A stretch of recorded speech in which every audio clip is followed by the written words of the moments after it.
we need to make decisions regarding, how we improve and grow our business. And we're living in an age that talks about data-driven decision making.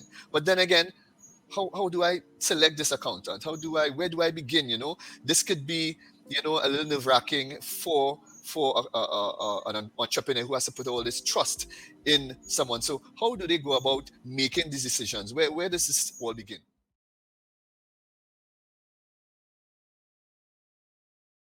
Hello and welcome again to another episode in Caribbean Business Podcast series brought to you by Swage Business Development Limited.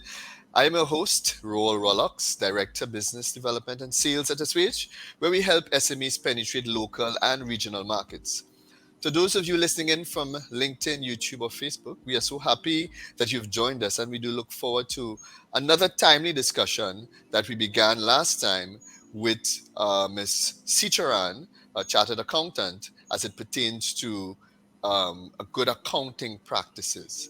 Just to let those of you know that the Caribbean Business Podcast seeks to provide a regular forum for discussion of issues pertinent to regional trade, highlight the significant role of regional service providers in economic growth and development, identify specific opportunities for exporting services in the region, within the region and beyond, and provide information on the how-tos when it comes to exporting your services. So the last time we began a very interesting discussion on the whole idea of accounting for accelerated growth with Ms. Chitrani Seecharan, who is a professional in the area.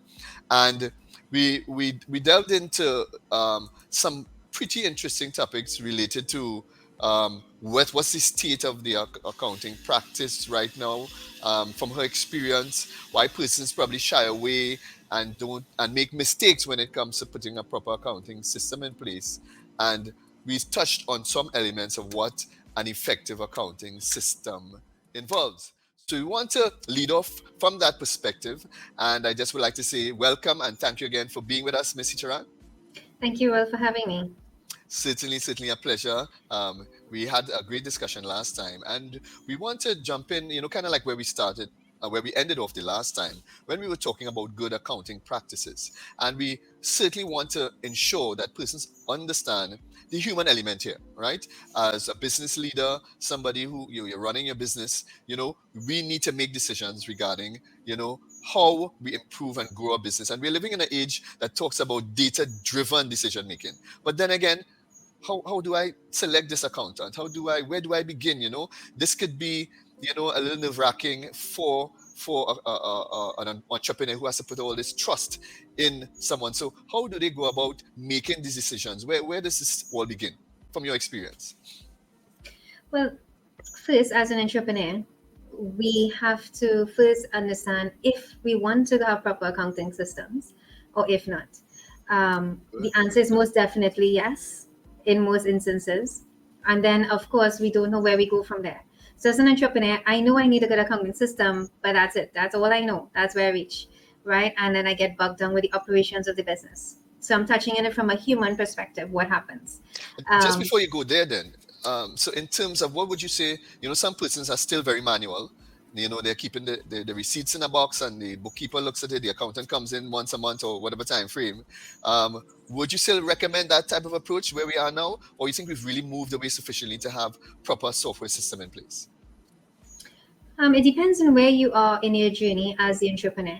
So if you are now a beginner, now starting off your business, I would suggest keep a record of all your sales. So be it by a tax invoice or a regular handwritten book invoice that you may have done. Usually those booklets come in triplets. So you write the first one, it goes to the customer, and you have 2 other copies for yourself. Ensure you have carbonated copies so that it can print onto the others. When customers pay you, you do a receipt or you stamp paid on that tax invoice, whether the book or not, and you give it to that customer.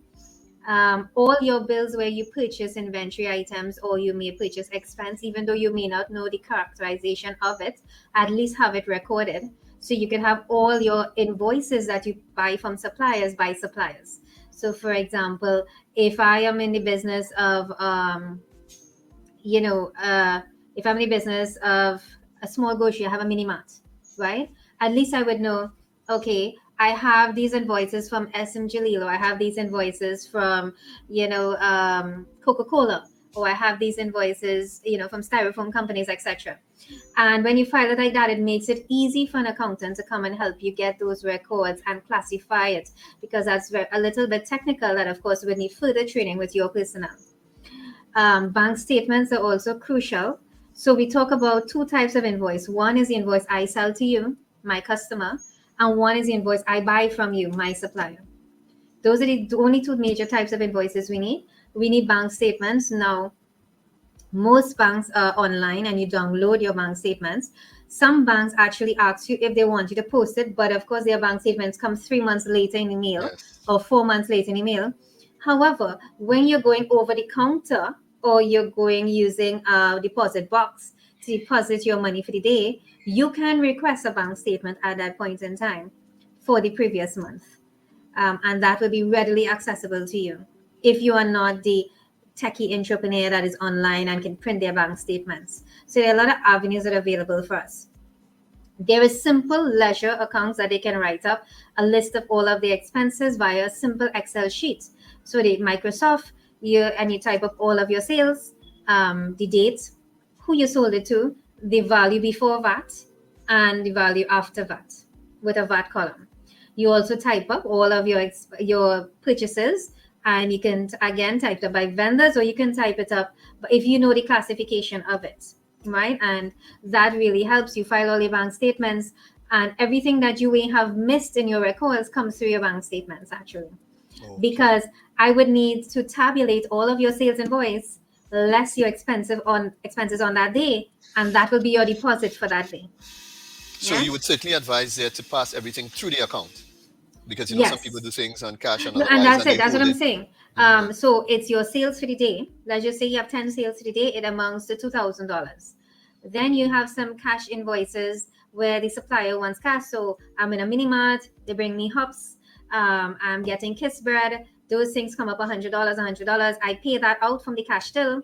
Those things are recorded, and I can easily for the day, I will know your income that you got, your expenses, and that's supposed to be a deposit slip, which I then match back. Right. So you keep also a copy of your deposit slip, and that is carbonated on your book as well.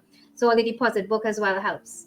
Yeah. Great. These are some very helpful insights. So I'm working on getting this accounting system together, but I have to select an accountant. Now, Great. at So what then, point do I select? Do I need an accountant from the beginning? At what point? And what are the things that I need to look for when selecting an accountant? so do you need an accountant from the beginning? That is really depending upon the type of business and the amount of transactions that you are having. Most likely, when entrepreneurs now start, it may be a two-person business or a three-person business. That could be easily recorded. You know your sales, you know your expenses. As it starts to expand, you tend to need an accountant. So I answer from that perspective. So it's all about volume, the volume of transactions. Could you imagine putting 1,000 line items volume transactions a day on Excel? How manual would that be, and how difficult would it be?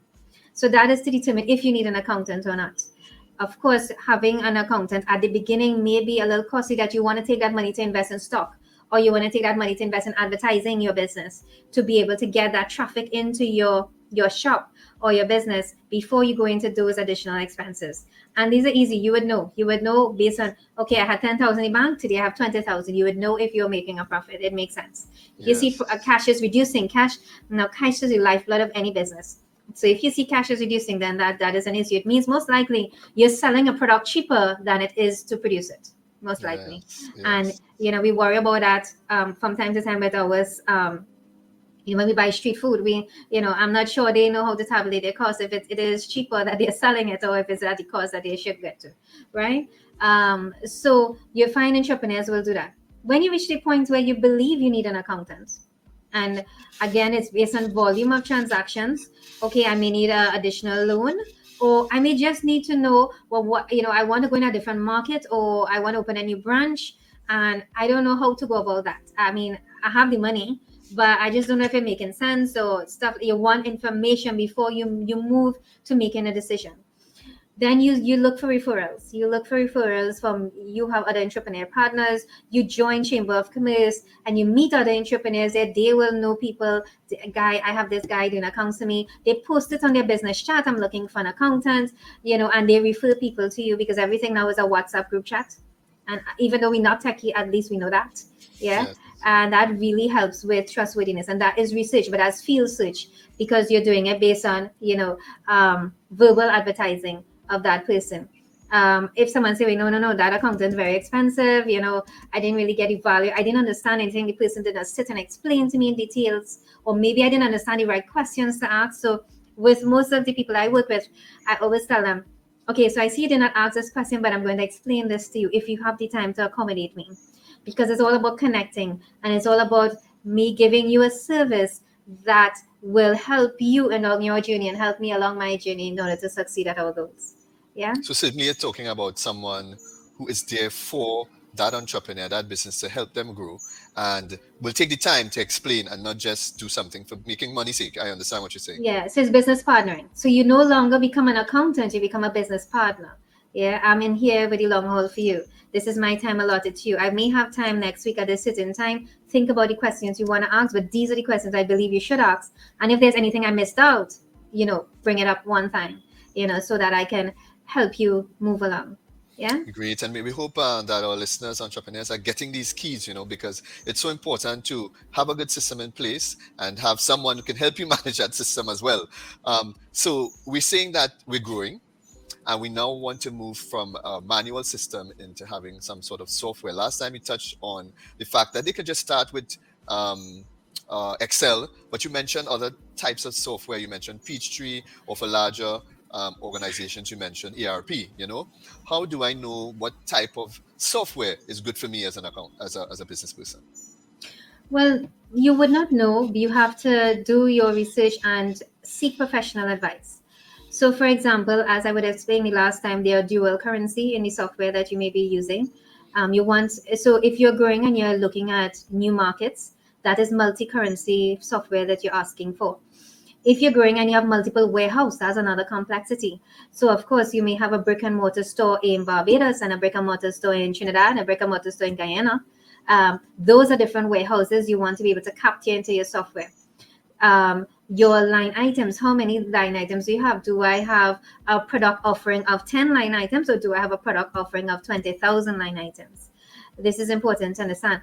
Am I importing only with a US currency? Am I importing with other currencies as well? Because as you know, there's a complexity in Trinidad right now where there is strict access to get that US Yes, input yes, into our small entrepreneurs. And even though the government has made many programs with the Exim Bank, and they have been constantly working, trying to implement system for SMEs to be able to get that foreign currency, especially for export. That's one of the incentives.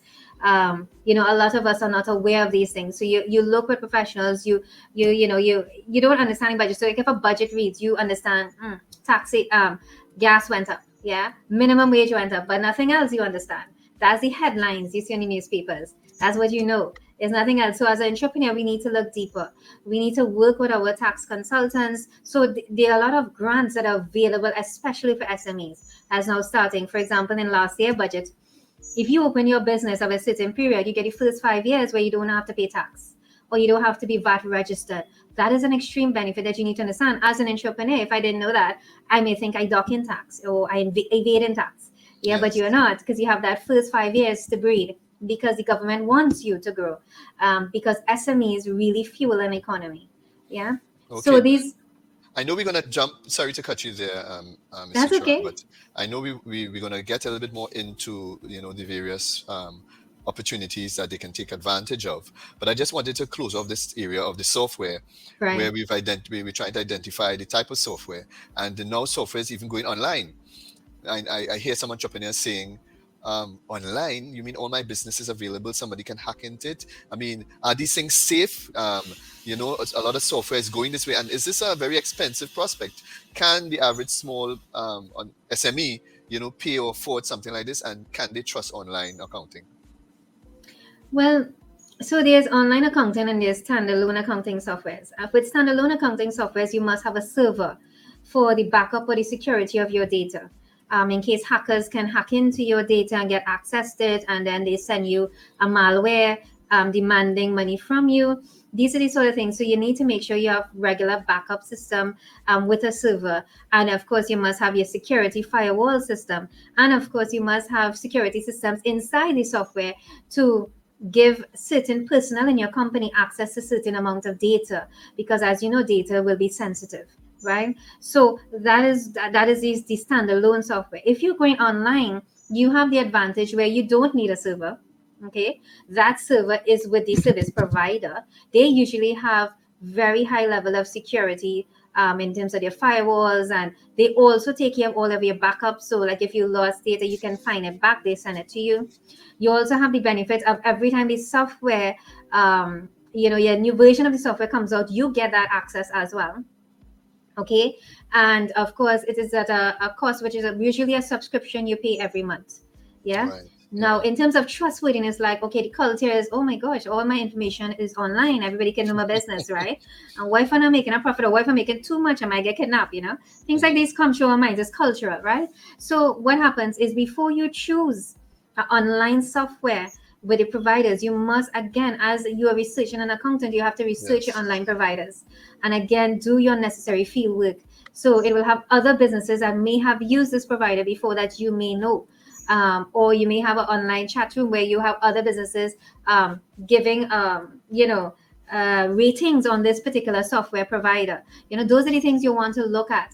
In this age of information, it is very easy to access and get information on the creditworthy or the trustworthiness of our business partners. So Yeah. you would say it's something that you would advise SMEs to look into online packages, or where were I you think on I that? think Yeah. it's very beneficial once you get a good online provider. I Yes. think standalone was, we used that before because that's what we had. We did not have online platforms, right? So we make use of what we had. And before we had standalone system, we had Excel, so we made use of Excel. And you can program Excel to do whatever your business needs are as well, right? And Excel has become so easy to program now that's why I said, before you go to an accounting system, if you know your transactions is simple, you get that programmed in your Excel sheets until it makes sense based on the volume to move to an accounting package, right?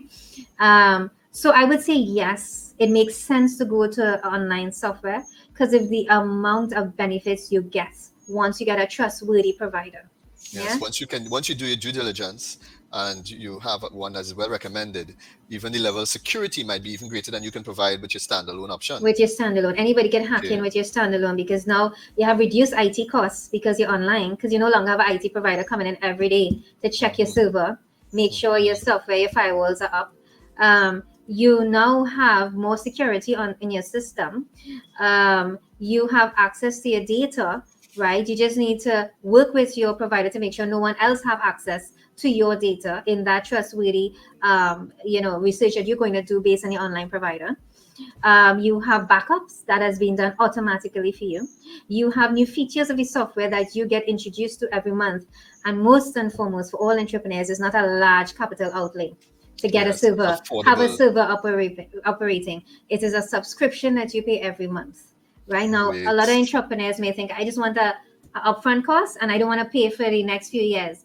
But what they don't see is that you pay the upfront cost, your software become obsolete for your business needs, and you have now to go into a new software again and do that whole transition and that whole planning and that phasing and moving in and training of employees all have a cost tagged to it.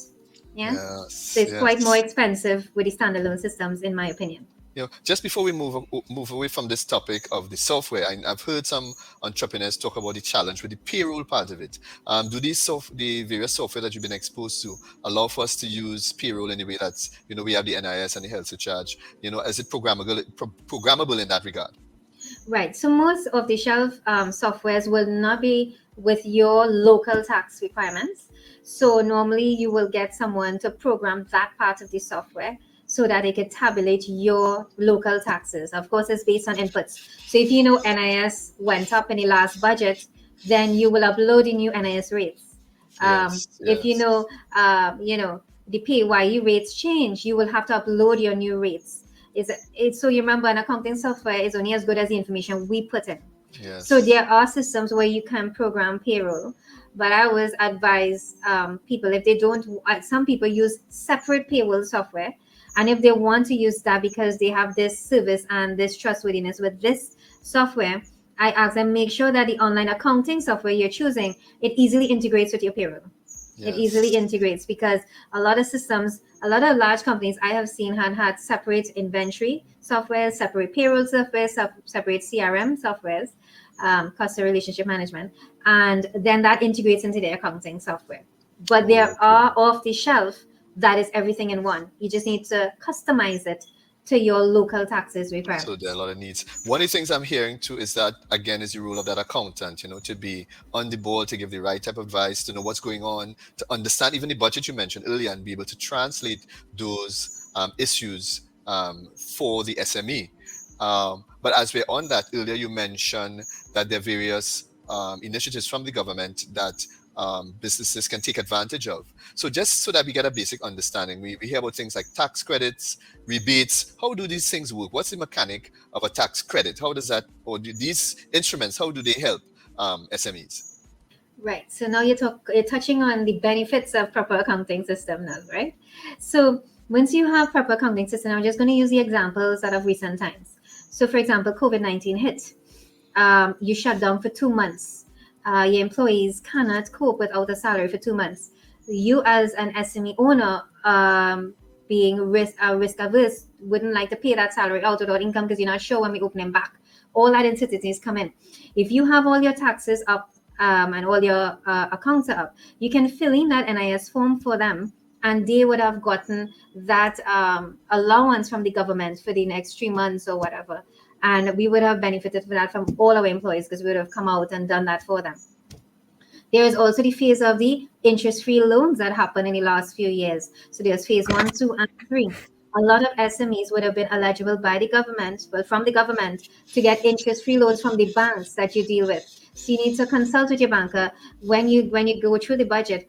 Is this available, and when it's available, let me know. And how it rolled out was a 5-year period that you had to pay back, and you pay no interest. The government paid the interest for the SMEs. All right. And of course, they will check your tax records. They need to get, your compliance from the different tax authorities, and you put that in with your application with the bank. Um, there are also benefits if, for example, you're having an accounting system introduced into your business. If I pay for 2 employees to train in that new accounting system, I get to, ask for in my tax return 150% of that cost. So, for example, if it costs me 10,000 per employee, I do not put 20,000 as the expense, but I will put it will be $30,000, right? And as after the fact, or if I want to send them to train on, on advertising, or I want to send them to train on inventory management, or I want to send them to train on the product that I actually sell. All of these are benefits to the SME, and it's benefits to all companies as well. SMEs get a lot of allowances if they want to export, because we are moving away from the energy sector in Trinidad and Tobago and trying to encourage non-energy growth in the export market, and therefore there will be a lot of incentives there, right? And of course, I can't go through all at this point in time, Yes. but I touch on some so that we can know how it's important to know, what are the benefits for SMEs, and how we can group together. And that's why I talk about the Chamber of Commerce and joining professional groups. Even businessmen in the area having a WhatsApp group, because they can leverage on knowledge. Hey, I hear this one, so my banker call about this, and you go now and you find out and you get the information that you need.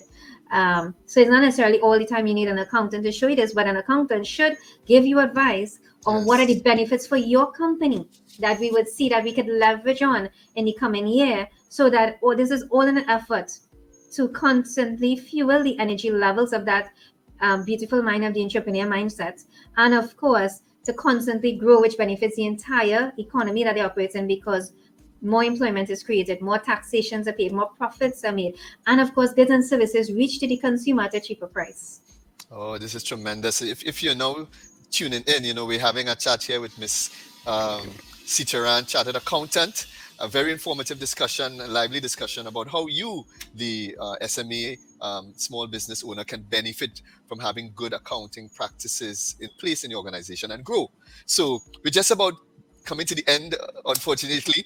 of this great conversation. I feel like there's a part three somewhere there, Miss Seecharan, you know. But if you were to give some closing remarks in terms of, what for you has been the things that are most critical when it comes to how accounting supports growth, maybe just in some closing comments, you'd like to share on that, and then, we can wrap up for this evening. Okay, so growth, you have to, so when you have information, you can make informed decision. And when we are looking at growth, we look at historical data based on market trends, and we can use that. And of course, we could do probability analysis for feasibility study with having proper accounting. We can all it also, once you have proper accounting, it builds confidence with your bankers and your regulatory providers in the industry that you're in, so that they give your business most of the benefit that is available because they had a level of confidence in your business that you're moving to the next chapter. It also helps with cost management. So, for example, I am using a freight forwarder, but the cost of my goods is too expensive because they are taking a particular route to bring my goods and services to this country. Then you explore different routes, and that can help you. Okay, this is too high. The market cannot absorb this cost. The market is only willing to pay this amount for this product or service. Then it forces us to look at new ways of bringing our products and services to our doors at a cheaper rate, or looking for new providers of brokerage and shipping cost. We would have seen the expensive increase in supply chain costs after COVID, where if you were importing from Asia, a container that would have cost you 3,000 US from before to bring down here, would now cost you 18,000 to 20,000 US per 20-foot Yes. container. And we saw that shipping cost coming as a burden to the consumer themselves. So it filters, and the entrepreneur need to use this information in order to constantly make a difference in their consumer lives, make a difference in the employee lives, and in, of course, their country. You'd Yeah. hinted to this before, but you seem to be touching on this distinction between, financial accounting and management accounting. Could you share a little bit more about the difference and the importance of the latter? Sure. Management, well, let's start with financial. Financial is the traditional accounting we know, which is statutory accounting, or accounting according to our IFRSs. We use that for taxation filing. We use that for reporting if we are listed as a company in shareholders meetings. We use that for board meetings, etc. It usually comes in after the fact. So, for example, if my year end is in December, I will get that financial accounting results in March. It's after the fact. I can't do anything about it. I can only learn the lessons from last year and correct it going forward. Historical data. Management accounting is looking ahead. So I look ahead and I analyze the data, and I say, based on this, the costing of this product is this. If we do it this way, then we can get it at this cost. If we go into this market, we can reduce costs here. We can also extend the range of products we are offering to our customers by getting from this supplier, not this supplier. And we also look at feasibility study in management accounting. So you look at, famous things like payback periods for a project. I want to buy a plot of land, 2 acres of land, and I want to build gated community houses. We look at that in feasibility studies and the payback period, right? And it's all future accounting. So actually, management accounting is what helps you run the business effectively and continuously make good decisions, where financial accounting is more historical data that has passed. And you will learn the lessons from the past, but it will be 3 or 4 months later that you could correct. Yeah. Yes, I think this is really at the heart of, we often hear it said that we need to make more database decisions, data-driven business, and of course there's the customer side of it, what's happening in the marketplace, what's happening with sales. But from what you're sharing, I am seeing very clearly the need to incorporate more management accounting practices for SMEs. Yeah. And Yeah. it's something that SMEs, I will say that the percentage of SMEs having management accounting is very, very low. Financial accounting is a lot higher, because they understand the need for their, banking information or their tax information, or to get different licenses. But to really see how management accounting helps you. So you, as an entrepreneur, you are talking and you're giving me the ideas, and you're telling me, well, most likely this amount would sell. What I will do with that data, I'll plug in income, I'll plug in expenses, and then of course I'll do probability analysis. In case it doesn't go in this Yes. favorable light, let's reduce it by a probability of 20% or 50%, and let's see if that payback period is still worth it. And then you give the entrepreneur the advice, well, this investment is worth a green light, or this investment has a red light to it. and we need to do more feasibility study on it. So it gives you an informed decision before you actually go out and invest there. And bankers actually love that because they ask for projected analysis in cash flow management. And as I mentioned before, cash is the lifeblood of the company. So they want cash flow management, that outlook that you're looking at. They want to know, well, how you intend to repay back this loan that you're taking for this future investment. Yeah. And even if you're not taking a loan, you're taking it from shareholders or investors, and you have to report back to these owners of these finances. Yeah. Listen, Ms. Citran, I mean, you've given us so much, so much. It's been a wealth of information, and I know the SMEs out there that are tuned in, have really benefited and, want to see, what more they can do to improve in this area of the business management and having individuals like yourself available. I mean, I can hear your phone ringing now because your kind of expertise is really needed at this point in time. So, just before we close, I want to turn over to you to just give any words of encouragement. Maybe there are other SMEs out there, they're struggling in this area, they need support, they may be a little cautious, a little wary, concerned about the costs, concerned about the government knowing all my information. You understand? I want you to just leave them with a word of encouragement and inspiration as we close out this session for today. I think accounting should not be as scary. I know it's a culture shock, and information out there is not something we want all the time. But information to yourself is also very important. It's encouraging to you as an entrepreneur to know that you're growing, that you're moving to a new vision. It's also encouraging to the people who are your business partners to know that you are here to stay and you are going concern. And it also helps with succession planning in the event that something happens to you, that the information is readily available for someone to pick up the reins within a month and continue your legacy. So I think there's a lot of benefits to this. Yes, you've heard that on the Caribbean Business Podcast. You've heard it here, all about legacy, making sure your business goes on even when you are not there. So, again, thank you so much, Ms. Seecharan. We've been chatting with Ms. Christine Seecharan, a chartered accountant and over 25 years experience in the area, who's given us so many gems when it comes to implementing proper and appropriate accounting practices. Again, Ms. Chitrani, thank you very, very much. And again, we thank our producer, LSC Publications. And of course, upcoming, we have quite a lot of other important conversations that will help encourage you to make that next step that you need to accelerate your business growth. So continue to look for us on LinkedIn, YouTube, or Facebook. Please like and share. And to contribute to our discussions, as always, you can reach out to us at assuagebdc@gmail.com. That's ASSUAGE, B as in boy, DC@gmail.com. So until next time, think regional and act global. Thank you very much. Thank you.